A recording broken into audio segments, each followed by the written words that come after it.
check out Road to Redemption. What? Road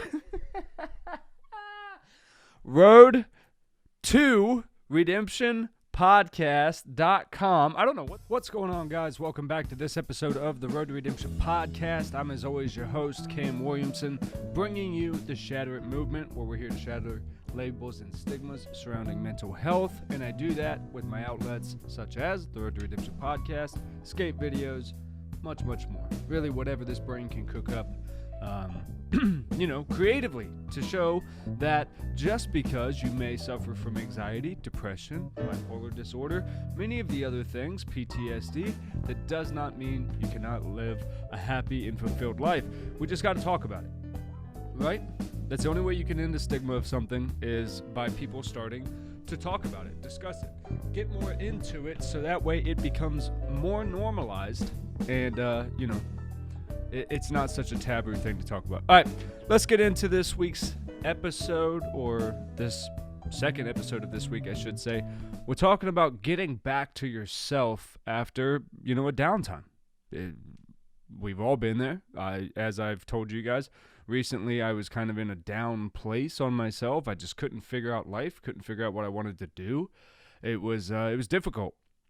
And it was more just, I had so much brain fog going on, and I was trying to meditate so deeply to figure out a bunch of stuff, and I was reading a bunch of books trying to solve a lot of my issues, and all of a sudden it just kind of dawned on me, like, hey man, you've read all the books, you've listened to the podcasts, you know all the philosophers and the, neuroscientists and stuff, like, you know it, right?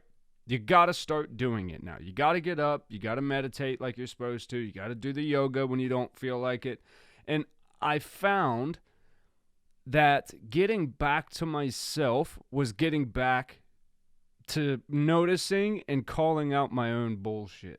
Now, that's the rough, tough kind of approach, right? We'll start with that, then I'll go to the softer side of this conversation. Rough, tough approach, right?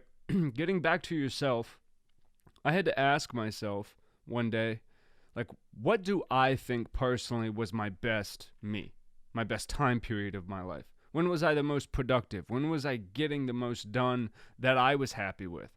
And it was about, a year and a half, 2 years ago, I think, when I was training for my fight. I think I was probably at my best, healthiest, mentally and physically self.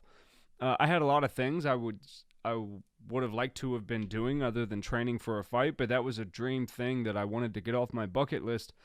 And I feel like ever since that happened, I had a hard time really figuring out what was going to be next for me. What was I going to talk about? What was I going to do? What was my life going to be about? And I've naturally fallen into this kind of rhythm where anytime I'm like, man, I don't know what I could talk about. I don't know what I bring to people. Like, what is me? How do I get back to me again?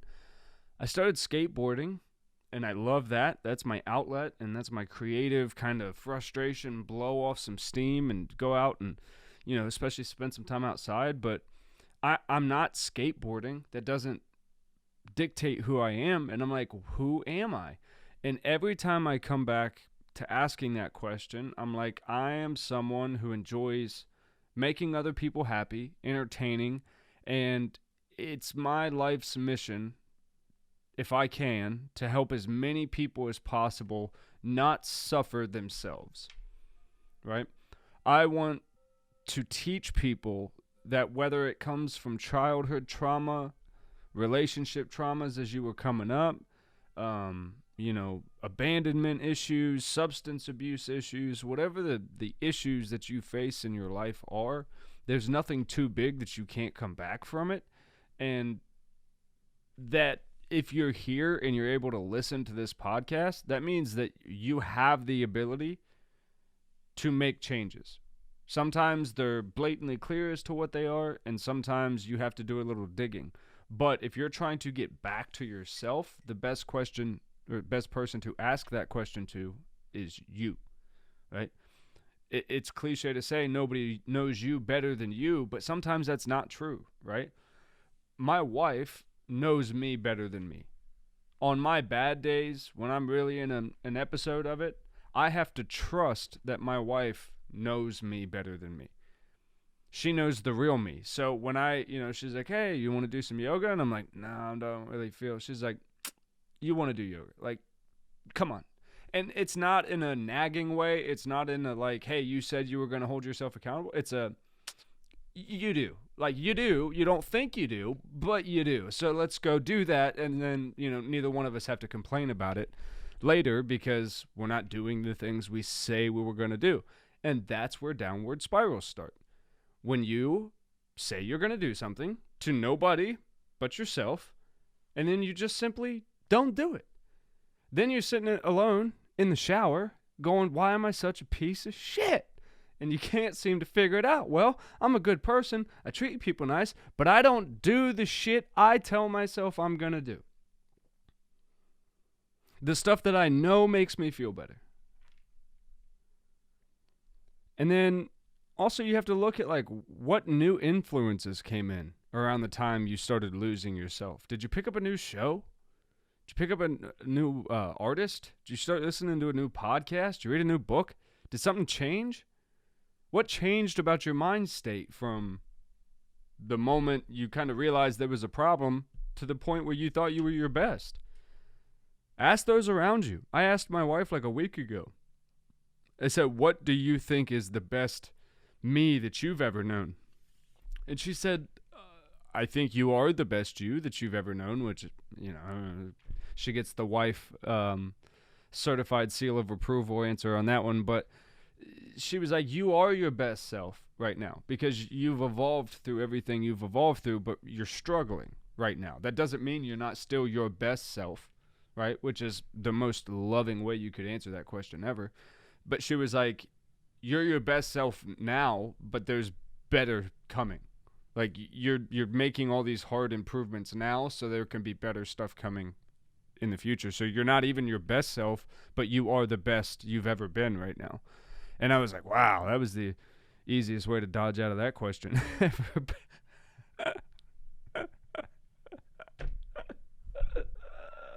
Jesus. It's funny because it's not true at all. My wife is a saint. When you get back, it's hard, man. It's hard to pull yourself out of a darkness. I can't stop laughing about it.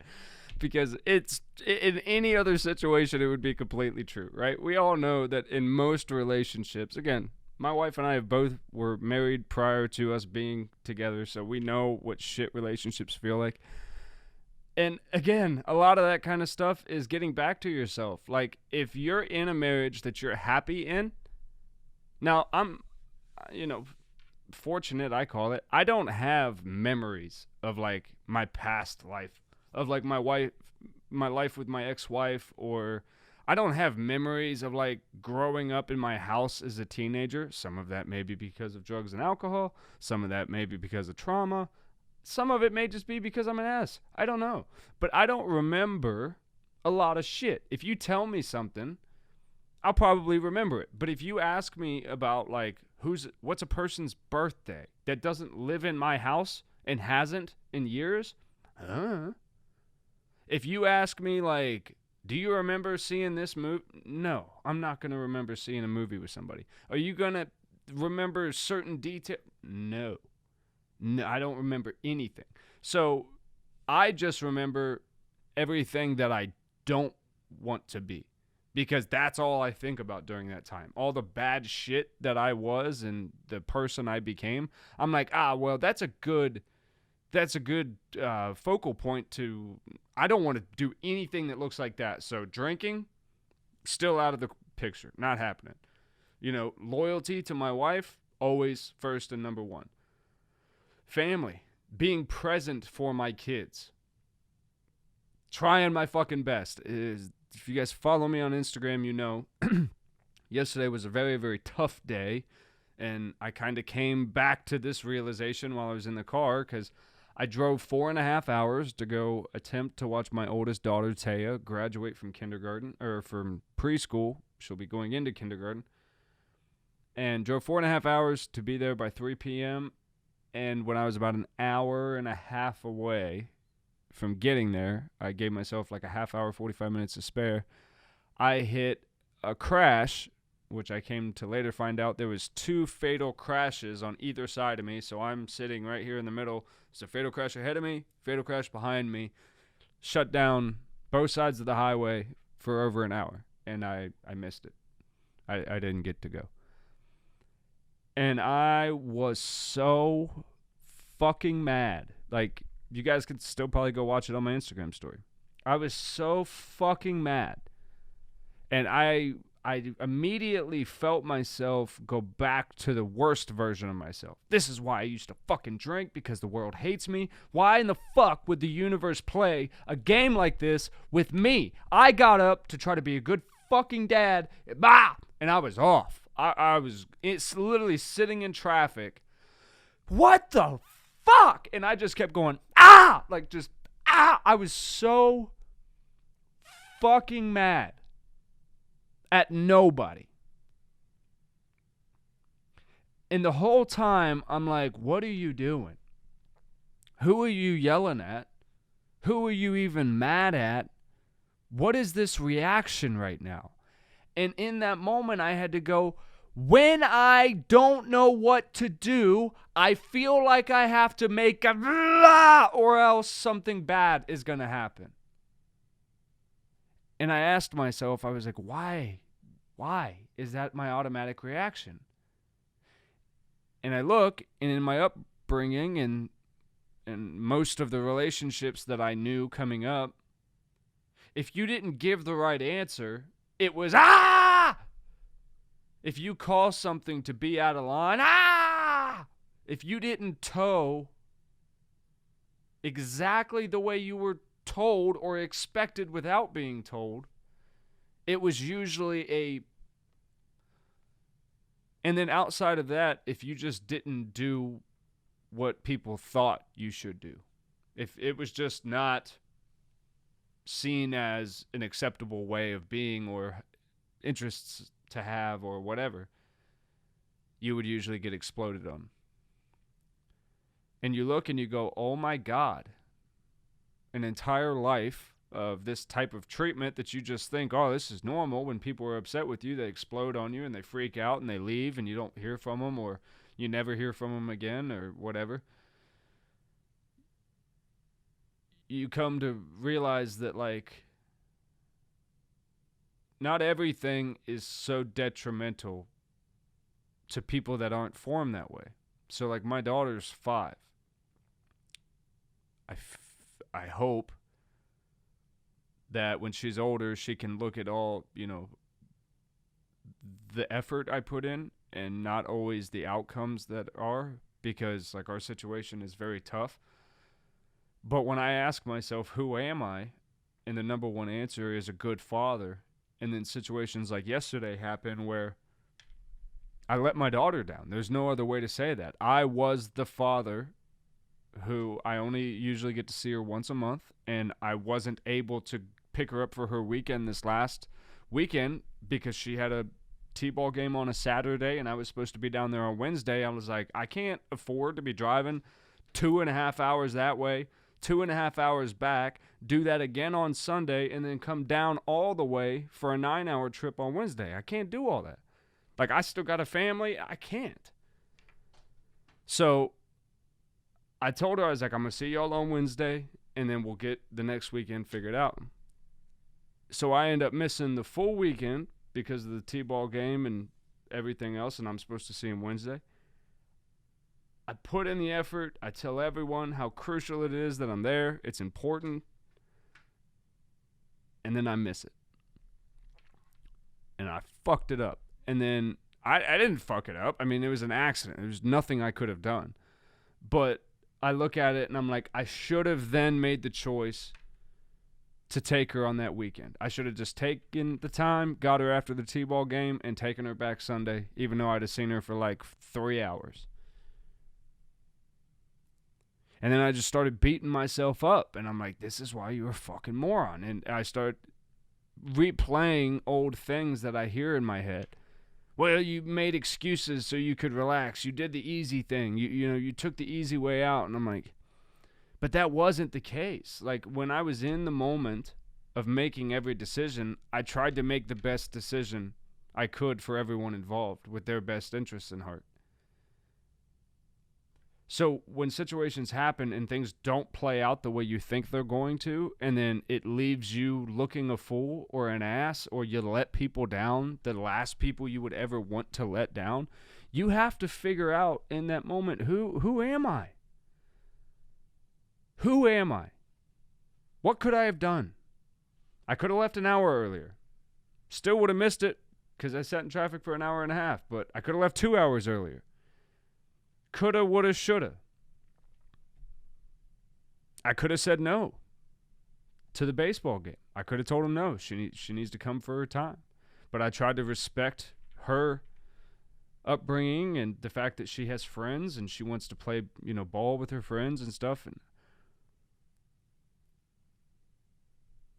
you have to be able to look at life as a whole, right? Something I struggle with a lot. And I think introverts, people who are going through the self-awareness or the mindfulness journey, I think sometimes it's hard to step back and look at things for how they actually are, because when you're inside your own head, it's easy to make up your own storyline. It's easy to go, well, I missed the graduation, therefore when dads miss stuff, kids hate their dads.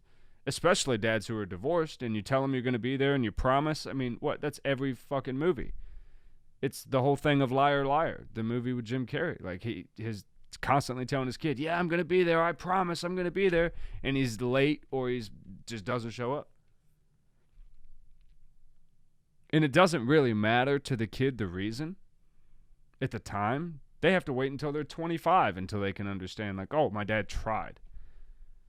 Because I was about 27 before I was able to give my parents the benefit of the doubt and go, oh, they were just doing the best they could.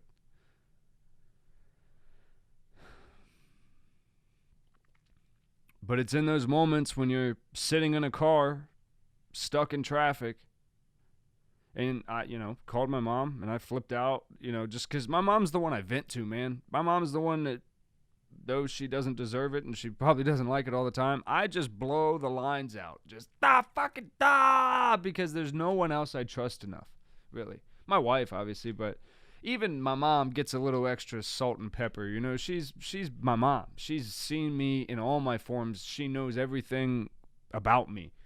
So she knows that my big, huge emotional outbursts are me just blowing out the lines. Like, she doesn't. Anyway, it's not right. But that's, again, just kind of the relationship we have. I remember sitting there after I completely flipped out, hoping that would make me feel better. And I'm like, I'm sitting in a car stuck on the highway. I already missed it. I missed the graduation. By this point, it's over. It's done. She's already off doing something else. And I'm still sitting in traffic. And I'm still fuming. Why would the universe do this to me? Fucking goddamn universe. God, motherfucker. Just mad, right? Just mad. And I'm mad at the universe directly now. I've made it a point. You are fucking with me. And that was another moment where I was like, I have that mindset a lot. And my mother goes, you think about it, it's terrible, and I'm sorry. I know how mad you are, and you're rightfully upset. But if you think about it, on either side of you right now, people just lost their lives. So yeah, you might have drove 4.5 hours just to turn around. But at least there's always next visit. You can say you get that. And in that moment, obviously, it doesn't make anything better. You're like, yeah, I fucking know, and there's starving kids in Africa too. The fuck, Ma? Thanks. But driving back home, I'm like, like when I was in jail, I sat in that car just feeling completely helpless. And when I'm helpless, I go into attack mode. I just attack.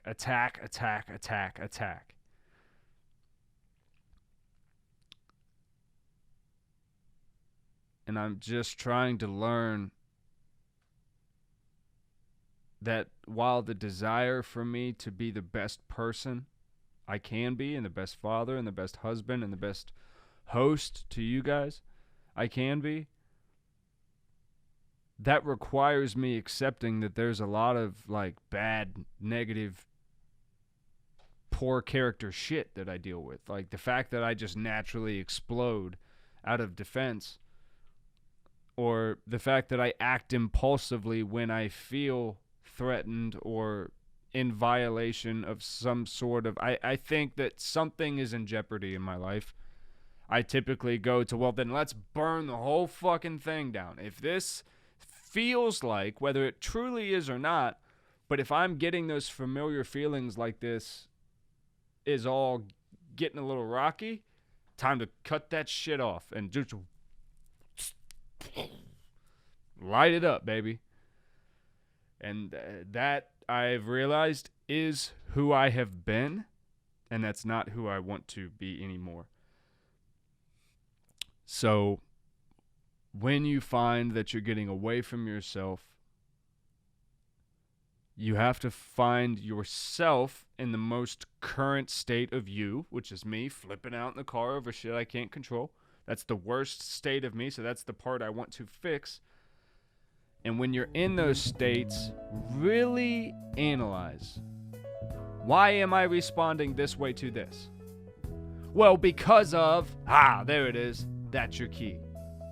You're going to return to yourself, because yourself is the one that will make the excuse for the way you're acting. Now, that's only one part of yourself. You then get to choose, is that an acceptable way to continue to live?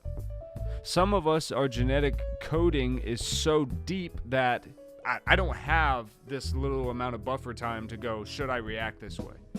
It's just, bah! And that's what you have to learn, like with meditation and medication and a lot of other shit, that you have to either, somehow you have to create that buffer space, or your life will always be unmanageable, because you'll always be reacting to things that are outside of your control, and that means your life will always be out of control. And for that, guys, I'm going to let this episode ride out into the sunset. I love you guys so much. If you made it this far, hit the thumbs up button for me. Smash the subscribe button so that way you get notified. Hit the bell right next to the subscribe button. Check out Road to Redemption. Road to Redemption Podcast.com. I don't know what the fuck I thought I was trying to say. What did I think I was trying to say? The Road to Redemption Podcast? It's not that's why. It's Road to Redemption Podcast.com for all of our merch. You can, all kinds of stuff. Past episodes. There's a blog that I haven't written in a while over there. All kinds of shit. Go check it out. Know how much we love you. I'll check in with you guys next week, and tell your friends. We out.